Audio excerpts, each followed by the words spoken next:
Joe, Come on now. talking shit in my city. You know how it is. Your city? Your city? In my city. You don't think I'm gonna hit you with that lipstick? No. Many fighters like you. I thought that was strong. Yeah, you go for it. You go for it. You go for it. You're the one that started that shit. You go for it. You punching people's heads in. You and Ryan got in it on X the other day. You said he lacks heart and you're gonna make him quit. Yeah. You know, That's not speculation. That's facts. We've seen it. As soon as he gets on top, as soon as he gets a bit rough in there, he don't like it. You know, so I'll go in there and I'll show him. I'll show him what I'm like.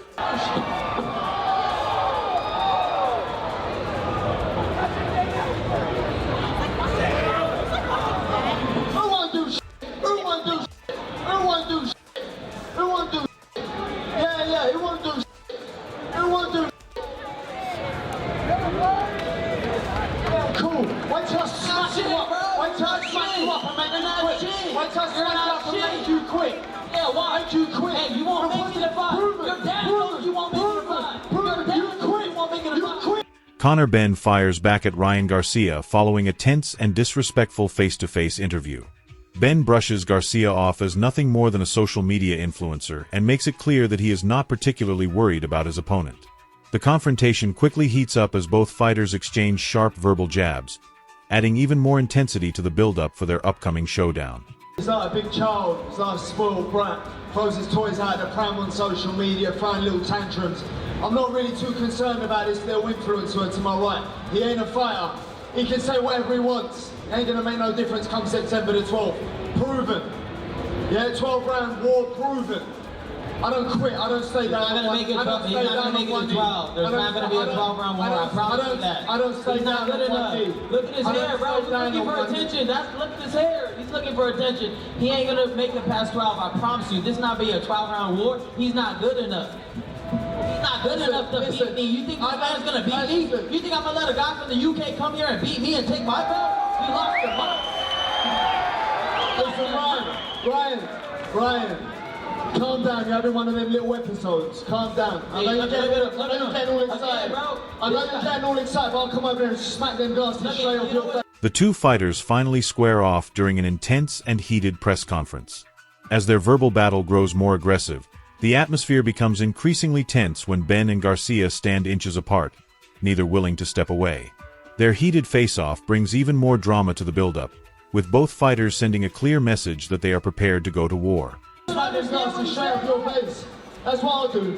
Sitting there. You won't do shit. I promise you won't do shit. I promise you won't do shit. You're not Mexican, bro. You're not Mexican, bro. You ain't got the heart. Make it a bet. Yo tengo huevos más grandes que tú, cabrón. Make it a bet. Me la pelas, pendejo, me la pelas. Make it a bet. ¿Qué vas a hacer? ¿Qué vas a hacer tú, cabrón? ¿Qué vas a hacer? ¿Hacer algo? Si tú no vas conmigo para Londres, pendejo. Pendejo, va conmigo para Londres, tú ya lo sabes. The face-to-face interview quickly became heated as both fighters exchanged verbal shots. During the interview, British fighter Conor Benn pointed toward himself and declared, 12-round war proven. I don't quit. I don't stay down on one knee. The statement was a direct reference to Garcia's 2023 loss to Gervonta Davis. Garcia immediately fired back, saying, Benn isn't going to make it to 12. He's not good enough. He continued, You think I'm going to let a guy from the UK come here, beat me, and take my belt? You've lost your mind. Benn continued his verbal assault by telling Garcia, Wait until I smack you up and make you quit. You have no heart. You're not Mexican, bro. The tension between Conor Benn and Ryan Garcia continued to rise as their rivalry moved onto X. Benn fired the first shot, directly calling out Garcia and making his intentions clear. Benn stated, You talk too much. I'm going to smash your head in. Garcia responded, I told you in person that you aren't a good enough fighter to beat me. You forced yourself into this position, and I'll show you the lesson of rushing into something you simply aren't ready for. Crawford's prediction adds another fascinating layer to the build-up, especially considering his experience at the highest level of boxing. With both fighters refusing to back down, the final answer will only come when they finally meet inside the ring. Just curious, Shakur, Ryan Garcia, Conor Benn, Ryan Garcia, they're all kind of like, circling each other right now. It seems like right now, It seems like Ryan versus Conor. That's what it seems like. How do you think that fight goes? I think that's a good fight. I think, of course, Ryan got the experience, but I think Conor got the size and the power, and I think that it's going to be an interesting fight moving forward. Okay. Do you have a pick? I'm going to go with Conor. Really? I'm going to go with Conor. For real? I think you're going to upset him. Wow. Yeah. Not a lot of people picking Conor. I'm going to pick him just because. Just I'm going to go out there. All right. And pick him. Wow. Terrence Crawford wrote on X, Ryan Garcia, you could get stopped. You better be in the gym and taking this fight seriously. Tony Bellew and Josh Taylor have also weighed in on the upcoming Ryan Garcia versus Conor Benn showdown, questioning whether Benn is genuinely ready for a challenge of this size.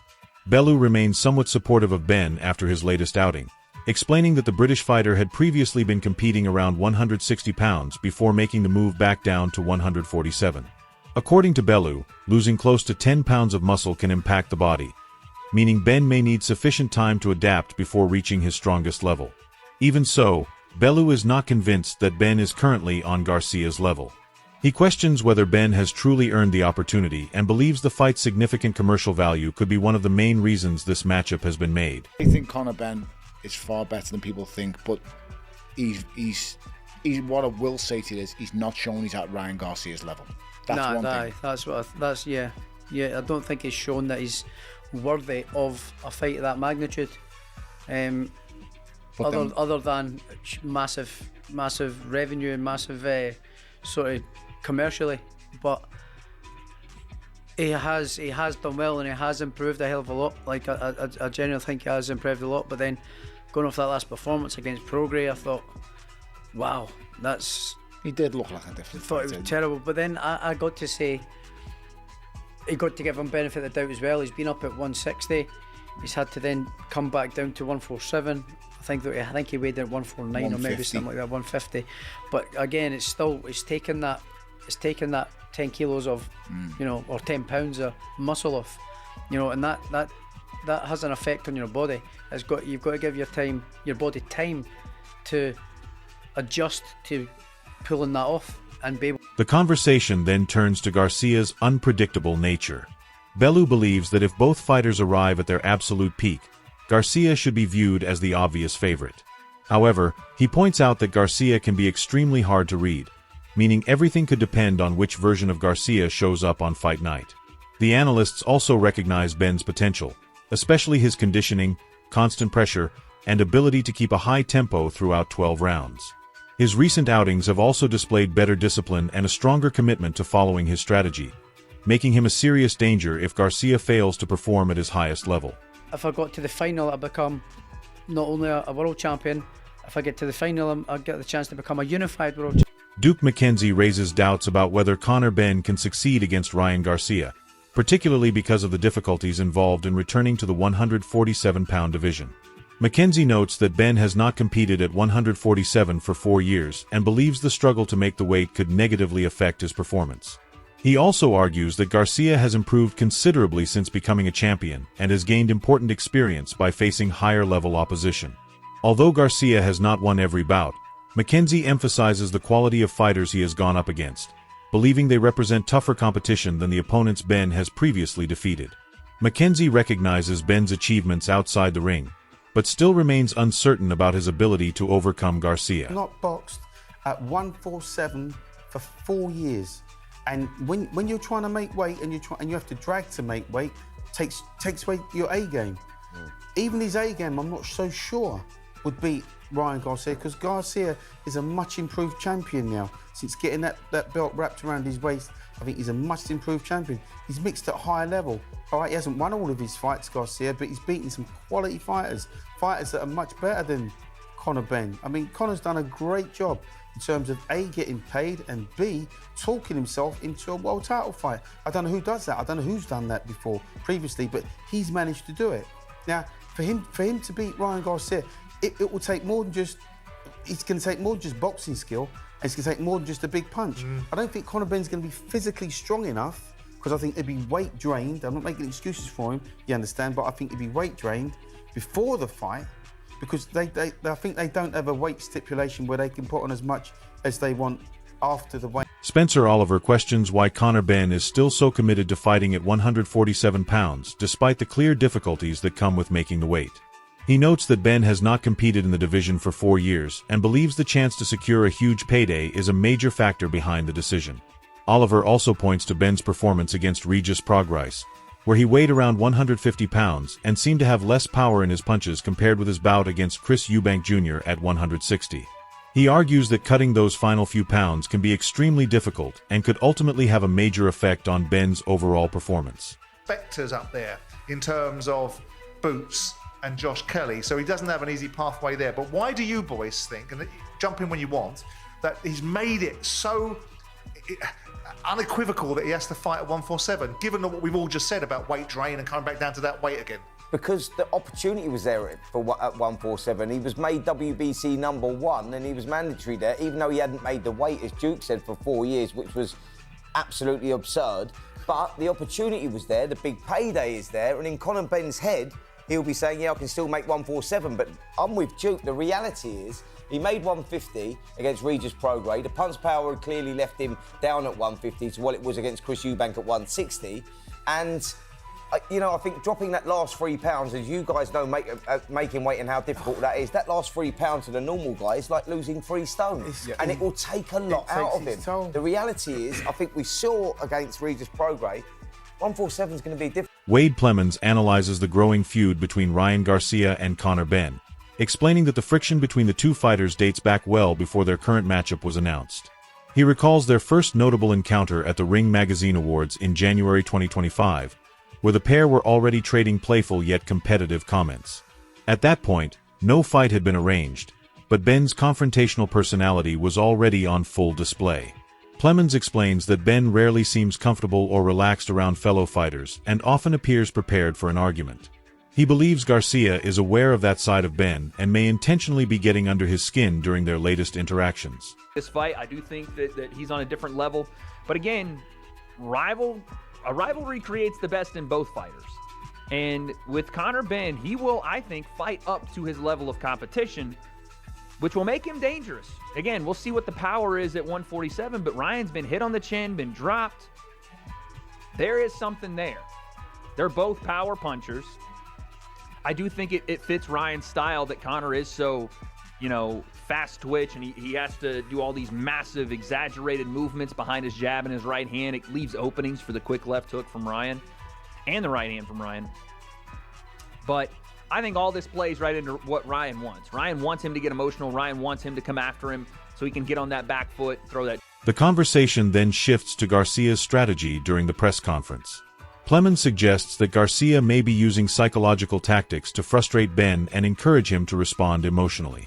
He compares the situation with Benn's previous rivalry against Chris Eubank Jr., where their intense exchanges seemed to influence the emotional atmosphere between the two fighters. Plemons questions whether Garcia is trying to create a similar dynamic with Benn by repeatedly provoking him before they eventually meet inside the ring.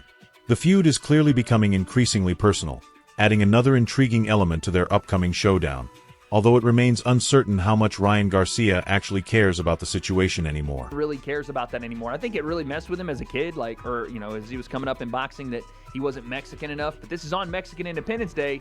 Maybe Conor Benn can go full on do the Floyd Mayweather thing and wear the Mexican flag, and I'm here fighting for the Mexican people. That might get Conor a bit of a cheer. That might get him a bit more of some fans, because right now it seems like everybody's rooting against Conor, which seems like that happens in most of his fights.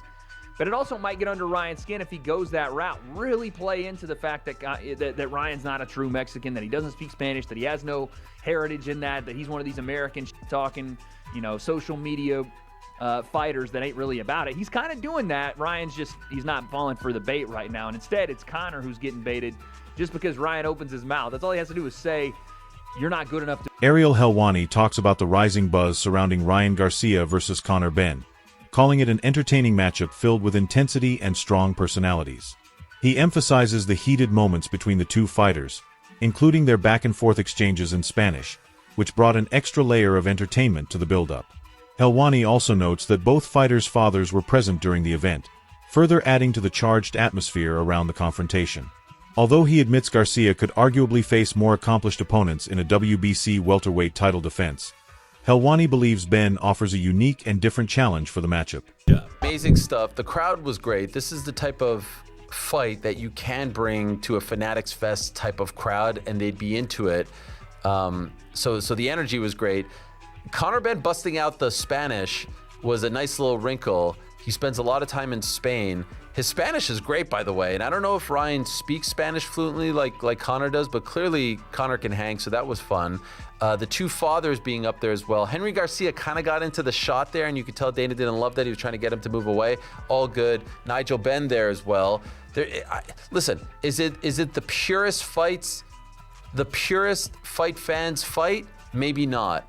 Are there other people that you would want to see Ryan fight against as far as like a WBC welterweight title defense? Yeah, sure. But this is a fun fight, man. This is a fun fight. It's great for Mexican Independence Day weekend. It's going to be interesting how the UFC is going to do with Noche UFC. I suspect they'll put Noche earlier in the day to lead. According to Helwani, Benn may not rank among the elite fighters when compared with some of the other options available to Garcia.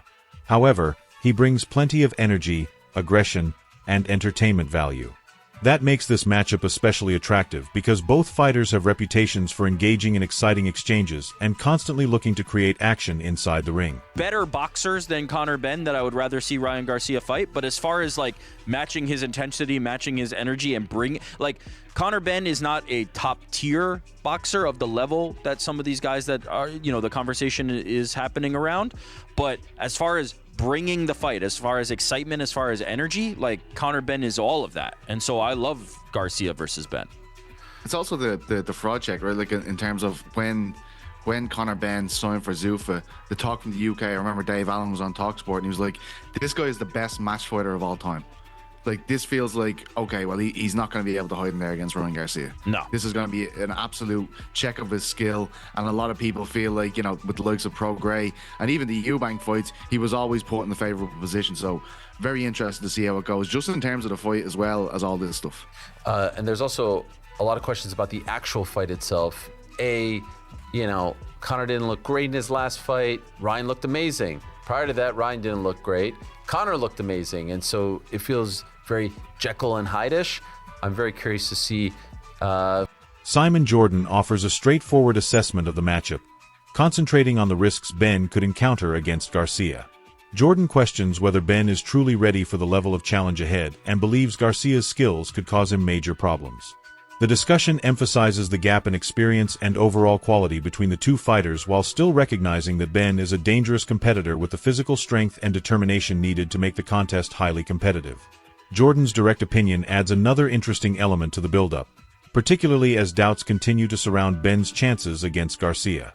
Called for a matchup with Conor Benn, who's also signed to Zuffa, but how long before we see Ben Shakur? Listen, Conor Benn comes through against Ryan Garcia, you'll see that sooner rather than later. That's for sure. Huge. Absolutely. So is this fight that Conor's going into now. And so right. Conor can establish himself as a world champion. Shakur Stevenson is a pound-for-pound star. They both signed with Zuffa Boxing. I don't know how Zuffa Boxing is going to get that money back, by the way. If the rumours are right that I'm hearing, and Shakur Stevenson signed a deal, a 9-figure deal, £100 million I'm hearing, somewhere around that part, or $100 million. How do they get that sort of money back? That is a big signing. Yeah, he's a great little fighter, but perhaps you need that dance partner, and that dance partner is Conor Benn. Right. We'll see. 100 million. Lost leader, isn't it? Eddie Hearn addresses the internal tension surrounding the co-promotion between Zuffa Boxing and Oscar de la Hoya. He explains that although partnering together may not be the preferred choice for everyone involved, co-promotional deals are simply a normal part of the boxing business. Hearn suggests that Dana White would not typically look to work alongside De La Hoya, but the commercial realities of boxing can push promoters into partnerships they might not otherwise pursue. He also points out the contradiction involving world championship bouts and governing bodies, arguing that promoters cannot completely separate themselves from the organizations responsible for controlling major titles. Hearn further defends Mauricio Suleiman and the WBC, stressing their importance to boxing despite disagreements over certain decisions they have made. To start with co-promoted by Oscar and Zuffa. Then they said they're not doing any World Championship fights. In fact, Nick Khan stood on the stand to try and abolish the Muhammad Ali Act and belittled Maurizio Sulaiman, who, I'll say one thing really important. Whatever you think about Maurizio Sulaiman, let me tell you something now. He is boxing through and through, right? I know because I've lived the same life. I've been around boxing since I was 7 years old. So don't start thinking that I don't care about the sport. And Maurizio's the same. Maurizio's dad was so influential in the world of boxing. Mauricio's grown up in that household. Now, I don't agree with every decision Mauricio Sulaiman makes, but he's integral to boxing, and more so is the WBC World Championship. And these guys stood on a stand and tried to belittle that organisation and tell everybody they were crooked and they were a disgrace to fighters and blah, blah, blah, blah, blah. Well, guess what? On September the 12th, Maurizio Sulaiman will be in the ring on their show. And they'll all have to be with him. And they'll all have to pay homage to the WBC Championship. Because you can't just get rid of these. That wraps up today's video. Thanks for watching, and stay tuned for more updates. Until next time.